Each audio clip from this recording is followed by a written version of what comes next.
Hello दोस्तों, आज हमारी इस वीडियो के अंदर हम अपना हरियाणा के अंदर जो सीईटी एग्ज़ाम होता है उस एग्ज़ाम के लिए बायोलॉजी की जो क्लासेज हैं उसको कंटिन्यू करने की कोशिश करेंगे और स्टार्ट करेंगे आज से क्लासेज। सबसे पहले आज की क्लास में अंदर ये हमारी जो फर्स्ट क्लास है, इस क्लास के अंदर हम आपको सीईटी का जो एग्ज़ाम सिलेबस है उसके बारे में डिस्कशन करेंगे। बाद में कंटिन्यू क्लासेज हम वन बाय वन करके और सिलेबस को कंप्लीट करेंगे। तो हमारी आज की इस क्लास के अंदर जो सिलेबस है उसको आप देखिए क्या है सिलेबस में।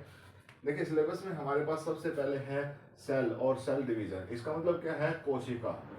कोशिका जो होती है वो क्या होती है, और प्लस में उस कोशिका के अंदर जो डिवीजन होता है, डिवीजन का मतलब कि किस तरीके से एक सेल से दो सेल, दो से चार, चार से आठ, इस तरीके से सेल्स का डिवीजन विभाजन होता है और उसको हम इसमें करेंगे। उसके बाद नेक्स्ट हमारे पास जो है उसको हम टिश्यू बोलते हैं। टिश्यू का मतलब होता है उत्तक, यानी जो कोशिका होती है, कोशिका आपस में मिलकर एक ग्रुप बनाती है और वो ग्रुप स्पेसिफाई होता है और स्पेसिफिक वर्क को परफॉर्म करता है, उसको हम उत्तक यानी को टिश्यू के नाम से जानते हैं। नेक्स्ट हमारे पास है ब्लड सिलेबस के अंदर, और ब्लड का मतलब आप सब समझते हैं कि इसका मतलब होता है रक्त। रक्त जो ब्लड होता है उस ब्लड के कितने पार्ट्स होते हैं और वो पार्ट्स क्या क्या काम करते हैं, उन सब के फंक्शन क्या है, कितनी अमाउंट में होते हैं, क्या हीमोग्लोबिन होती है, ये सब हम रक्त वाले पार्ट के अंदर पढ़ेंगे। उसके बाद है हमारे पास है रेस्पिरेटरी सिस्टम। रेस्पिरेटरी सिस्टम का मतलब होता है श्वसन तंत्र, यानी बॉडी के अंदर जो सांस लेने का प्रोसेस होता है, यानी हमारी बॉडी किस तरीके से सांस लेती है उसके बारे में पढ़ेंगे। नेक्स्ट हमारे पास जो पार्ट है उसको ब्लड सर्कुलेटरी सिस्टम, यानी एक तरीके से ब्लड ट्रांसपोर्ट सिस्टम, यानी हमारी बॉडी के अंदर जो ब्लड होता है वो ब्लड कहाँ से कहाँ मूव करता है, एक स्थान से दूसरे स्थान पर कैसे जाता है, इसको हम स्टडी करेंगे ना। उसके बाद हमारे पास क्या है, डाइजेस्टिव सिस्टम। डाइजेस्टिव सिस्टम का मतलब होता है जो पाचन तंत्र होता है। ठीक है, पाचन तंत्र जो होता है, यानी हमारी बॉडी के अंदर हम या कोई भी एनिमल है वो खाना खाता है और खाना खाने के बाद उसकी बॉडी के अंदर खाने का पाचन कैसे होता है, किस तरीके से खाना पचता है, डाइजेस्ट कैसे होता है, उस सिस्टम के बारे में डिस्कस करेंगे। उसके कौन कौन से पार्ट उसमें इन्वॉल्व है, कौन कौन सी इंजाइम्स उसमें आती हैं, वो सब चीज़ें हम उसमें पढ़ेंगे। उसके बाद हमारे पास है एक्सक्रीटरी। एक्सक्रीटरी का मतलब होता है बॉडी के अंदर, देखिए हम जब भी सांस लेते हैं, खाना खाते हैं या कोई भी बॉडी के अंदर कोई भी प्रक्रिया होती है, कोई प्रोसेस होता है, तो उस प्रोसेस में शरीर के अंदर बहुत सारे वेस्ट सब्सटेंस बनते हैं। उन वेस्ट सब्सटेंस को हमें बॉडी के अंदर से जो बाहर निकालने का प्रोसेस होता है वो सब एक्सक्रीटरी सिस्टम में इंक्लूड होता है।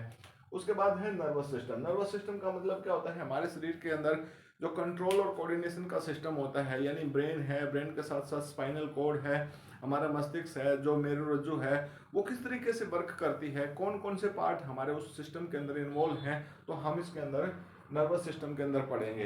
ठीक है, उसके बाद है स्कल्टन सिस्टम। स्कल्टन सिस्टम का मतलब होता है कंकाल, यानी हमारी बॉडी के अंदर जो हड्डियां हैं, हड्डियों के साथ साथ क्या कोई ऐसा सिस्टम भी है जो और भी सपोर्टिव सिस्टम है, तो इसमें हम कंकाल के बारे में पढ़ेंगे, कौन सी हड्डी किस पार्ट में है और कौन से ज्वाइंट है, यानी ज्वाइंट मतलब जोड़ संधियां हमारी बॉडी में कहाँ कहाँ प्रेजेंट है।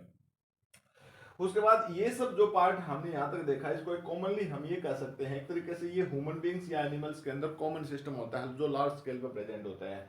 उसके बाद कुछ ऐसे टॉपिक भी हैं जिनको समझना बहुत जरूरी है, जैसे जेनेटिक्स और इवोल्यूशन। जेनेटिक और इवोल्यूशन का मतलब क्या होता है कि अनुवांशिकता जो होती है, किस तरीके से हमारे गुण जो हैं, जो हमारे अंदर जो करेक्टर हैं, गुण हैं, वो हमारे पेरेंट्स से हमारे अंदर, यानी हमारे माता पिता से हमारे अंदर आते हैं और फिर हम में से हमारे बच्चों में किस तरीके से ट्रांसफर होते हैं, फिर समय के साथ साथ उन गुणों में क्या बदलाव होता है, वो सब हम इस चैप्टर के अंदर, इस लेक्चर के अंदर पढ़ेंगे। उसके बाद हमारे पास है रिप्रोडक्टिव सिस्टम। देखिए रिप्रोडक्टिव सिस्टम का मतलब है जनन।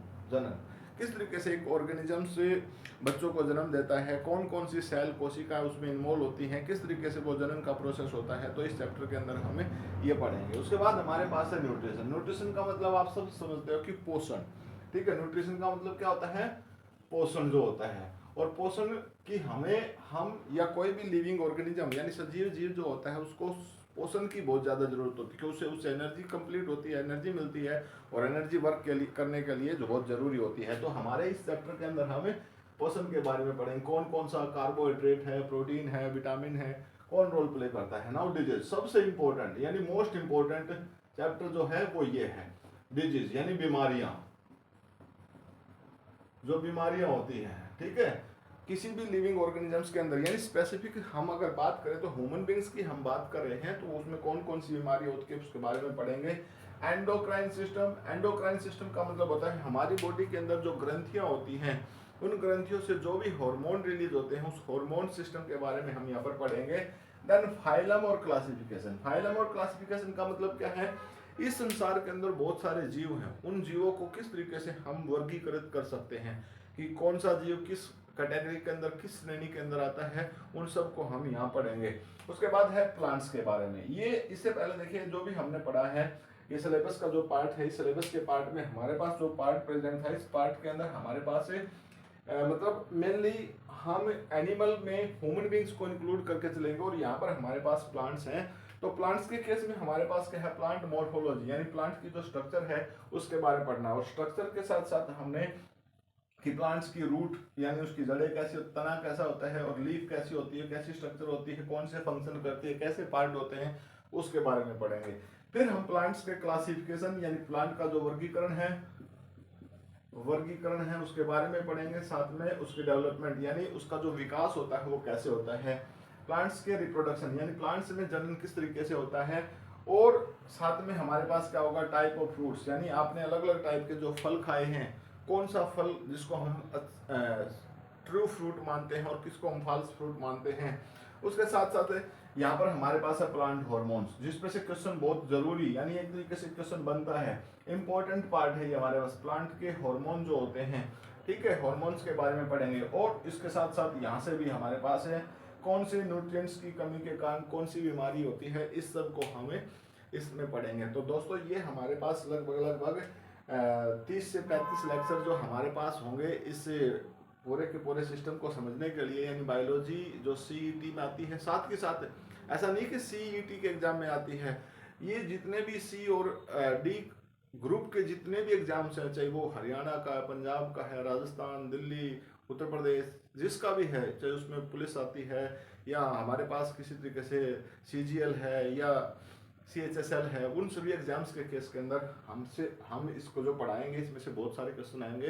तो दोस्तों आज के इस लेक्चर में हमारे पास सिर्फ सिलेबस है सीईटी का, और नेक्स्ट लेक्चर जो हमारे पास होगा वो स्टार्टिंग से हम आपको रिप्रेजेंट करेंगे। थैंक यू दोस्तों।